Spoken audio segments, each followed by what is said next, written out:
በዓለማችን ላይ ካሉ በርካታ የውሃ መስመሮች መካከል አንዱ ብቻ ነው የዓለምን የኃይል አቅርቦት በአንድ ጀንበር ሊያናጋ የሚችለው። እንግዲህ ዛሬ የምንመለከተው ይህንኑ የሆርሙዝ የባህር ወሽመጥን ነው።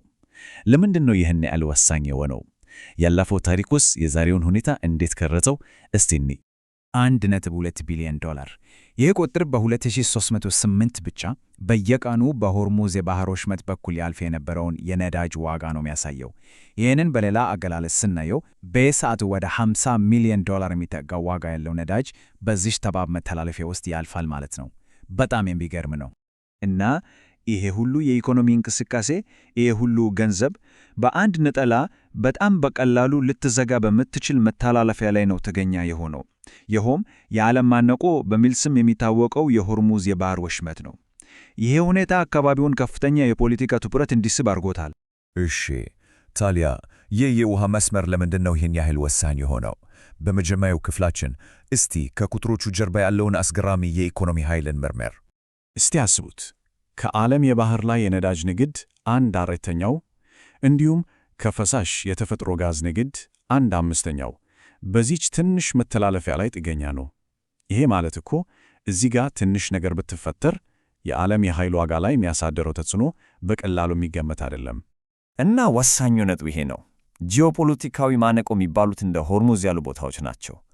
ጠባብ መሆናቸውና ከፍተኛ የንግድ እንቅስቃሴ የሚካሄዱባቸው መሆኑ ለዓለም ኢኮኖሚ በጣም ወሳኝ ያደርጋቸዋል። በተመሳሳይ ጊዜ ደግሞ በቀላሉ ግጭት መንስኤ እንዲሆኑ ያደርጋቸዋል። ያው ይህ ሁሉ የኢኮኖሚ ስጋት ድንገት ከሰማይ የወረደ ነገር አይደለም። በወሽመጡ ላይ የሚታየው ውጥረት በጣም ስር የሰደደ ታሪክ አለው እና ይህንን ለመረዳት በ10 ዓመታት ወደ ኋላ ተጉዘን ይህንን ያለመተማመን ታሪክ መመርመር አለብን።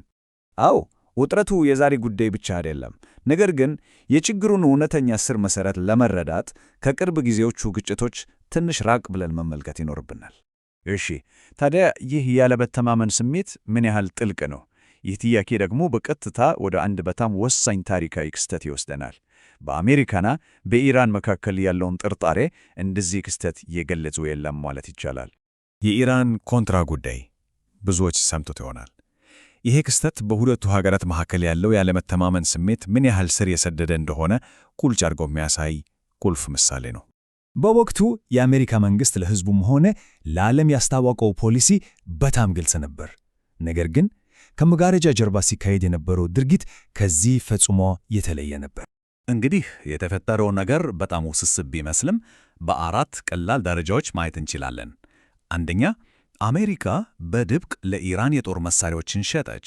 የዚህም ዓላማ በኢራን ድጋፍ በሊባኖስ የታገቱ አሜሪካውያንን ማስለቀቅ ነበር። ከዚያ ከጦር መሳሪያ ሽያጩ የተገኘው ትርፍ ወደ ሌላ ዓላማ እንዲዞር ተደረገ። ይህም የኮንግሬስን እገዳ በመጣስ በኒካራጓ የነበሩትን የኮንትራ አማጽያን ለመደገፍ ኋላ። እሺ፣ ታዲያ ለምንድን ነው ይህን ያህል አደገኛ እርምጃ የተወሰደው? ይሄ የካስፓር ዌይንበርገር ማስታወሻ እንደሚያሳየው ዋናው ምክንያት ፖለቲካዊ ነበር። ፕሬዚደንት ሬገን በሕዝብ ዘንድ ደካማ መሪ ተደርገው መታየትን በጣም ይፈሩ ነበር። እና ይሄ ከ30 ዓመት በፊት የተፈጸመ ሚስጥራዊ ስምምነት ዛሬም ድረስ በወሽመጡ ላይ የራሱን ጥላ አጥልቶ ይገኛል። እስቲ ይሄ ታሪካዊ ክስተት እንዴት ተደጋጋሚ ውጥረትን እንደሚፈጥር እንመልከት። ይሄ የጊዜ ሰሌዳ እንደሚያሳየው ያለመተማመኑ ቅርስ የግጭትና የማስፈራራት ሁኔታን ከቅርብ ዓመታት ወዲህ እያባባሰ ነው የመጣው። ከማስፈራራት አንስቶ እስከ መርከቦች መያዝና ጥቃት መሰንዘር ድረስ ያሉ ክስተቶች አካባቢውን በጣም ያልተረጋጋ አድርገውታል። እና እዚህ ጋ ነው የኢራን ትልቁ አጣብቂኝ የሚመጣው። በአንድ በኩል ወሽመጡን የመዝጋት ዛቻ በዓለም አቀፍ መድረክ ላይ ትልቅ የፖለቲካ ተጽዕኖ ይሰጣታል። በሌላ በኩል ደግሞ የራሷ ኢኮኖሚም በዚህ መተላለፊያ ላይ የተመሠረተ በመሆኑ ዛቻውን ወደ ተግባር መቀየር ራስን እንደ መጉዳት ይቆጠራል። ይሄ ሰንጠረዥ ነገሩን የበለጠ ግልጽ ያደርገዋል። ማስፈራራቱ ራሱ እንደ አንድ የፖለቲካ መሳሪያ ያገለግላል። ነገር ግን ወሽመጡን በተግባር መዝጋት ማለት የራሷን የኢኮኖሚ ሕይወት መስመር እንደ መቁረጥ ይሆናል። በተለይም ከቻይና ጋር ያላትን ወሳኝ የነዳጅ ንግድ ያቆማል። ስለዚህ ከኢኮኖሚ ጥገኝነት አንስቶ እስከ ታሪካዊ ጠላትነት ድረስ ስንመለከት የሆርሙዝ የባህር ወሽመጥ የዓለም ኢኮኖሚና የክልሉ ፖለቲካ ዘላለማዊ በሚመስል ውጥረት ውስጥ የተቆላለፉበት ቦታ ሆኗል። 39 ኪሎ ሜትር ብቻ አስቡት! ይሄ ለዓለም ሁሉ ወሳኝ የሆነ የንግድ መስመር በጣም በጠበበው ቦታ ስፋቱ ይህን ያህል ብቻ ነው። ይህ ጂኦግራፊያዊ እውነታ አካባቢውን ምን ያህል በቀላሉ ሊዘጋና ሊታወቅ እንደሚችል በደንብ ያሳያል።